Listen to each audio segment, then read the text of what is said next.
From UFOs to ghost and psychic powers, history is riddled with unexplained events. You can turn back now and learn the stuff they don't want you to know.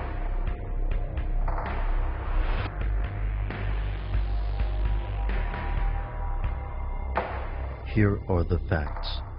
The United States has the largest population of prisoners per capita in the world. As of 2009, about 743 out of every 100,000 citizens were incarcerated. This brings the total prison population to just under 2.3 million, about 200,000 over the official current prison capacity. Government officials continually struggle to fix overcrowded prisons. In many cases, the solution has been to build newer, larger prisons. Private businesses have also stepped into the market, partnering with local and federal governments to build, manage, and maintain prisons across the United States. Roughly 20% of U.S. prisoners are currently held by private corporations. Supporters of this practice believe companies like CCA and the GEO Group have the know-how necessary to oversee prisoners at a cheaper rate. Opponents believe paying a private company to care for inmates will inevitably lead to corruption and a rising prison population. And it appears that, in some cases, the critics are correct. Here's where it gets crazy.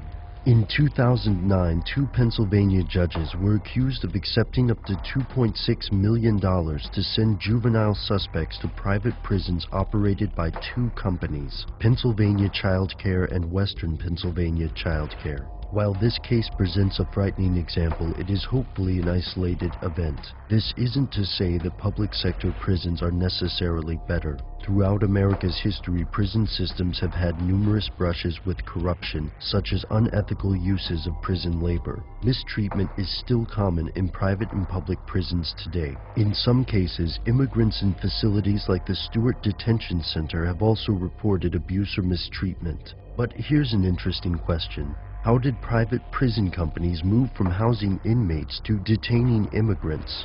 Just how much influence do private prison companies wield on legislation? According to journalists such as Laura Sullivan, entirely too much. Writing for NPR, Laura Sullivan reported on the Corrections Corporation of America, the largest private prison company in the United States. Working behind the scenes, the CCA played an instrumental role in drafting Arizona's controversial Senate Bill 1070, ensuring a steady supply of detainees for Arizona's prison system and profits for the CCA. Public-private partnerships are nothing new, and in some industries these partnerships are the key to innovations and savings. And private prison isn't just a big business in the United States. They exist in other countries, including the United Kingdom and Israel.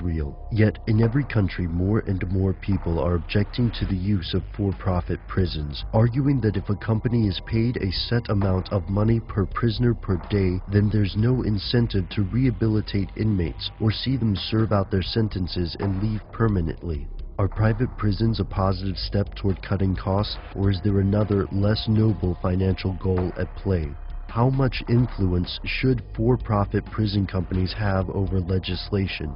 Are private companies and politicians making the best decisions for prisoners and society, or is there something they don't want you to know?